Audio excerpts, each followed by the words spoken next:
నమస్తే. తెలంగాణలో మరొక స్కామ్ బయటపడింది. ప్రభుత్వం మారిన తర్వాత అన్ని స్కామ్లే. స్కీముల పేరుతో స్కాములు చేసినటువంటి వ్యవహారాలన్నీ బయటికి వస్తూనే ఉన్నాయి. తాజాగా పశుసంవర్ధక శాఖలో మరొక స్కామ్, అదే ఆవుల స్కామ్. మొన్నటికి మొన్న పందుల స్కామ్, గొర్రెల స్కామ్, ఇప్పుడు తాజాగా ఆవుల స్కామ్. అంటే ఏది కూడా వదల్లా నాయకులు కానీ అధికారులు కానీ.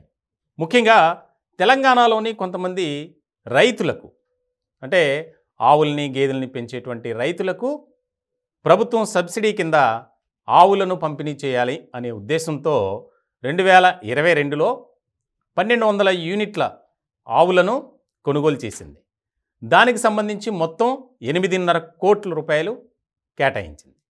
ఇట్లాంటి సందర్భంలో ఆంధ్రప్రదేశ్కి సంబంధించి చిత్తూరు జిల్లా పొంగనూరు, అక్కడి నుంచి కొనుగోలు చేశారు, అక్కడ ఉన్నటువంటి వ్యాపారుల దగ్గర నుంచి.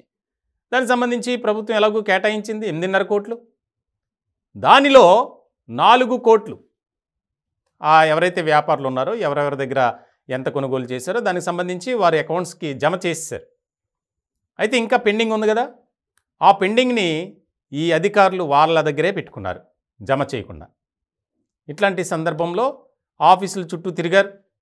ఎన్నో సందర్భాల్లో తిరిగితే నిలదీయడంతో మరొక 1.5 కోటి వ్యాపారులకు జమ చేశారు. అంటే 8.5 కోట్లలో 5.5 కోట్ల రూపాయలని జమ చేయడం జరిగింది. ఇంకా రిమైనింగ్ 3 కోట్ల రూపాయలు వీరికి చెల్లించాలి. ఇట్లాంటి సందర్భంలో ప్రభుత్వం నుంచి 8.5 కోట్లు కేటాయించింది. ఆ లెక్కల ప్రకారం అయితే ఆ వ్యాపారులందరికీ ఇచ్చేసినట్టు రికార్డ్స్లో ఉన్నాయి. కానీ ఇంకా 3 కోట్ల రూపాయలు ఇవ్వాలి. ఇటువంటి నేపథ్యంలో తాజాగా వచ్చినటువంటి అంశం ఏంటంటే, ఈ 3 కోట్ల రూపాయలను పశుసంవర్ధక శాఖలో ఉన్నటువంటి ముఖ్యమైనటువంటి అధికారులతో పాటు కొంతమంది ప్రజాప్రతినిధులు కూడా కాజేశారు అనేది ఇప్పుడు తేలినటువంటి అంశం. అంటే ఇంకా ఎవరికైతే ఎంతైతే రావాలో వారు ప్రతిరోజు హైదరాబాద్ వచ్చి పశుసంవర్ధక శాఖ ముఖ్య కార్యాలయంలో కలుస్తున్నారు, మాట్లాడుతున్నారు. ఇంకా ప్రభుత్వం నుంచి రావాలి, పెండింగ్లో ఉంది అని చెప్తున్నారు. వీరు కనుక్కున్న తర్వాత మా దగ్గర పెండింగ్ ఏమీ లేదు, మొత్తం ఇదిగో 8.5 కోట్ల రూపాయలు మేము ఫస్ట్ సింగిల్ టర్మ్లోనే రిలీజ్ చేసామని చెప్పి అక్కడ ఉన్నటువంటి ఉన్నతాధికారులు చెప్పడంతో ఈ ఎవరైతే వ్యాపారులు ఉన్నారో మనం మోసపోయాం అనే సంగతిని గ్రహించినటువంటి వ్యాపారులు ఏసీబీకి ఫిర్యాదు చేశారు, అక్కడ ఉన్నటువంటి కీలకమైనటువంటి డాక్యుమెంట్స్తో. దీనికి సంబంధించి మొత్తం ఆరా తీయగా 3 కోట్ల రూపాయలు అక్రమాలు జరిగాయి.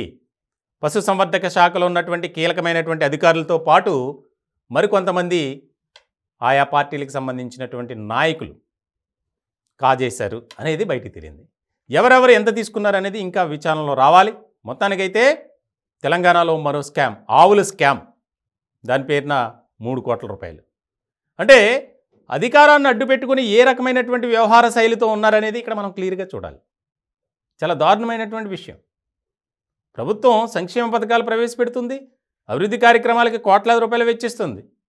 కానీ అక్రమార్కులకు అది కేర్ ఆఫ్ అడ్రస్గా మారి అనేక రకాల స్కామ్స్ తెలంగాణ వ్యాప్తంగా కీలకమైనటువంటి విభాగాల్లో ఇదే రకమైనటువంటి స్కామ్ జరిగింది. దీనికి సంబంధించి ఏసీబీ కేసు నమోదు చేసింది. త్వరలోనే విచారణ చేపట్టి ఎవరెవరి పాత్ర ఎంతెంత ఉంది అనేది తేల్చనుంది. ముఖ్యంగా ఇప్పటికే పశుసంవర్ధక శాఖలో ఉన్నటువంటి కీలకమైనటువంటి డాక్యుమెంట్స్ మాయం, ఫైల్స్ మాయం, హార్డ్ డిస్క్లు మాయం, కంప్యూటర్లు మాయం, ల్యాప్టాప్లు మాయం. గతంలోనే గొర్రెల స్కామ్ సంబంధించి 4గురిని అరెస్ట్ చేశారు, ముఖ్యమైనటువంటి అధికారులని. గతంలో పశుసంవర్ధక శాఖ మంత్రిగా ఉన్నటువంటి తలసాని శ్రీనివాస్ యాదవ్, ఆయన పాత్రపై కూడా అనుమానాలు వ్యక్తమవుతున్నాయి. ఈ వ్యవహారంతో ఏ రకమైనటువంటి అక్రమాలకు పాల్పడ్డారు అనేది ఇక్కడ మనం క్లియర్గా చూడాలి. మొత్తానికి తెలంగాణ వ్యాప్తంగా కుదిపేసేటువంటి అంశాలు రోజుకి ఒక్కొక్కటి బయటికి వస్తున్నాయి.